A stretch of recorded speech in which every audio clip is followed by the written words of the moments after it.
Sorry, Jason Kelsey. You think the expectations are too high here in the beginning of the year? Oh, I think they're going to increase by leaps and bounds when the season gets underway, because I think the Eagles are going to beat Detroit week 1. I'll give you a score in the game before we get out of here today.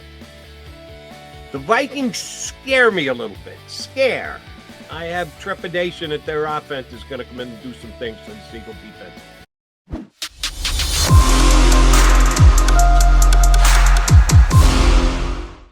You've got the Mac and Mac show. That would be Birds 365 here on the JAKIB Media YouTube channel, but only one Mac for the next 17, 18 minutes. We'll get Rick McSaratella up here. He'll jump in for Johnny Mac in hour number 2. In case you just streamed in, John Mac had to run over to the NovaCare complex. Nick Sirianni will have media accessibility. He'll give him a little something, but he'll also keep as much as he can under wraps, because the coach believes in competitive advantage and not telling anyone anything that he sees as a key element or a trade secret is kind of important to Rick, to Coach Sirianni. And Johnny Mac and I didn't even get into it because I know the answer already. The Eagles have done as best a job as they can to keep who's going to be doing the returning on special teams under wraps. They don't want the Detroit Lions to know exactly who is going to be returning their kicks and punts. And this is one of those situations where I think Sirianni's kidding himself to make him believe that he's actually gaining a competitive advantage. Do you honestly believe that the Detroit Lions would do anything differently to prepare for a different kickoff returner or punt returner if the Eagles came right out and named exactly who they were going to be having back there for kickoffs or punts? I'll answer that for you. And I don't know Dan Campbell from a hole in the wall, but I'm 99.9% sure that Dan Campbell will go, we're just going to get ready for whoever the hell they put back there. Pretty sure that's the attitude that Campbell's going to have. So I don't agree with the overall, we got to keep it in-house. We'll gain a competitive event. No, they won't, because they're not going to anybody. My guess would be Covey is going to get called up. He's going to get the Dillard roster spot. He will be back there for punts on Sunday. I hope he breaks one, and it is a huge play, and I can sing the praises of the entire organization one day here that they made the right call, that bringing in this undrafted free agent, even though he wasn't good enough to make the original 53-man roster, was a stroke of genius because he paid dividends in week 1. If that's the way it plays out, all the Eagle fans on the planet will be happy, and they'll have made the right decision. That's just a prediction from yours truly, based on no inside information whatsoever, because they guard it like state street secrets. But I really don't think they've got anybody on the roster right now that they trust. They might not put as big an emphasis on it as you or I or some others would, that it could be the tipping point of a game.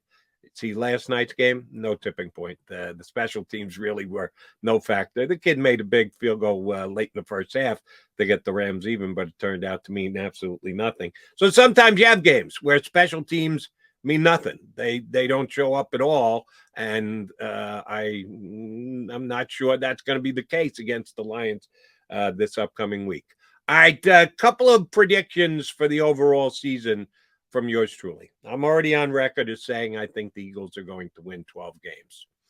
I'm also already on record as saying I think the Eagles can go to the Super Bowl. And part of it is because of the job that Harry Roseman's done. I'm a fan of Nick Sirianni and his overall coaching. I think Jonathan Gannon, with upgraded weapons, will have a better year statistically, defensively with this football team. So I'm looking for the Philadelphia Eagles this year to be better than last year's version, which puts them in the 11-win category. Here's why I think they can win 12 games, and here's why I'm saying I think the Eagles can make it to the Super Bowl. The NFC just isn't that good. And it's one game. It was a big game last night. It's only one game, but it's the two top teams coming into the season in each of their conferences The Rams are not only the defending champions, reigning, defending, call them whatever you want. For me, prior to last night's game, I would have said the Rams are probably, in my mind, Vegas actually has, believe it or not, the Bucs is the favorite in the NFC this year. And when I say Vegas, I mean on the wagering lines. And they're absolutely everywhere because of the proliferation of legalized gambling. Pennsylvania, New Jersey, all these other states, you can bet anywhere on your phone.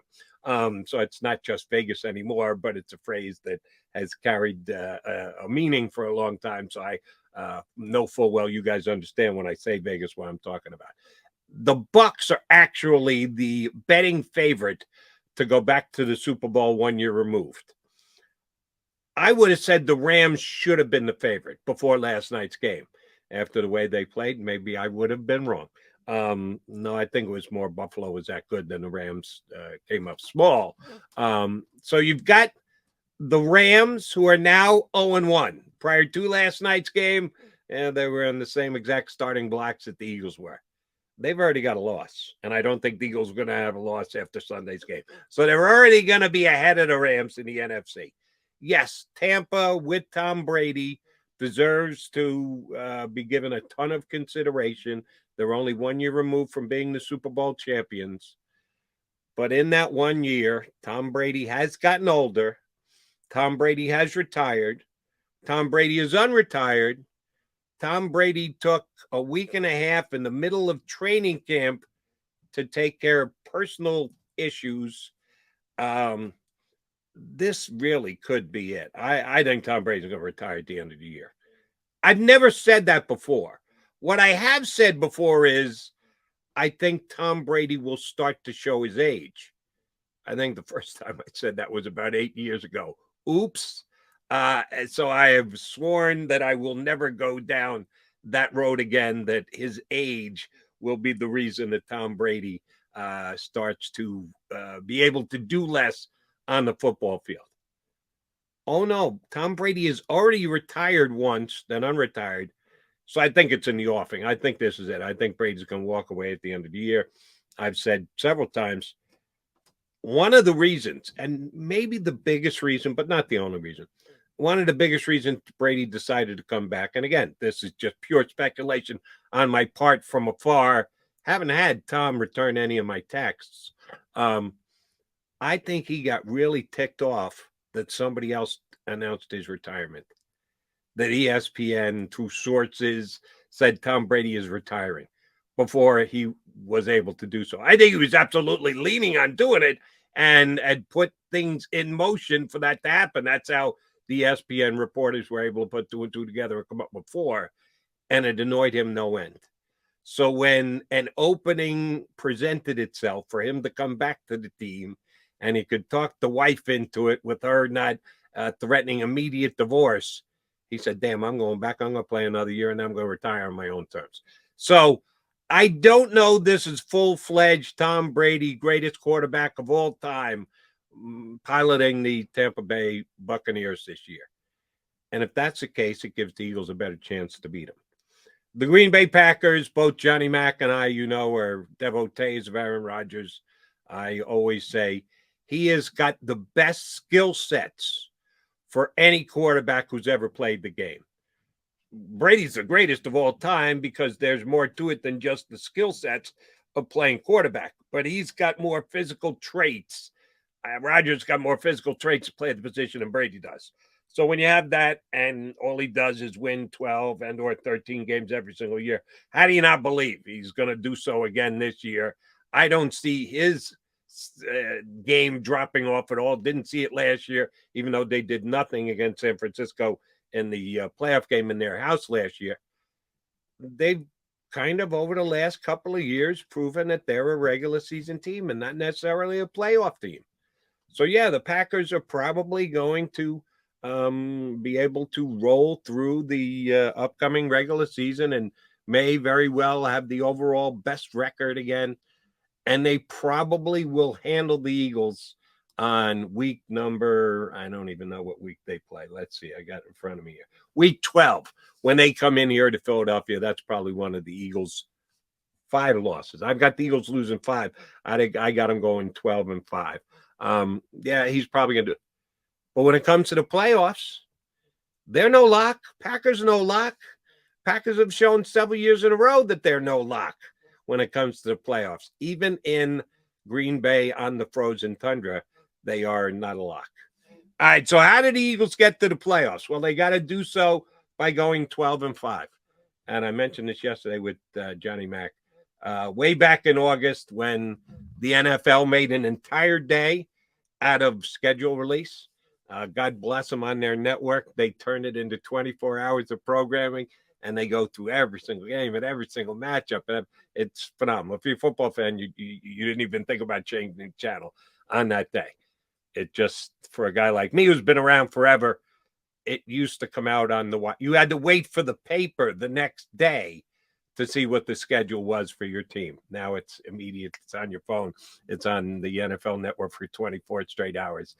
Yes, we have advanced. Eagles regular season 17 games. I've got them going 12-5.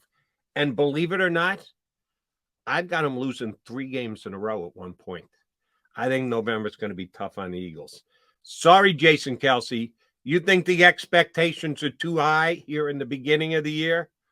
Oh, I think they're going to increase by leaps and bounds when the season gets underway, because I think the Eagles are going to beat Detroit week 1. I'll give you a score on the game before we get out of here today. The Vikings scare me a little bit. I have trepidation that their offense is going to come in and do some things to the Eagle defense in week number 2. I'm going to cling to the Eagles win the game. Yeah, we'll have all next week to talk about it after we see what they do to the Lions. And, oh, by the way, Vikings play the Packers week number 1. Very much a game to keep your eye on. At Washington, week number 3. By that point, Carson Wentz will probably already be 0-2. The Eagles drop him to 0-3.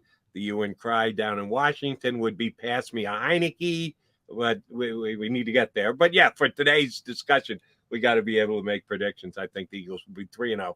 I think the Eagles will be 4-0 when they reintroduce Doug Peterson here and give him a very rousing applause when he comes back through the tunnel at Lincoln Financial Field. I think he'll get a standing O, and well, he should.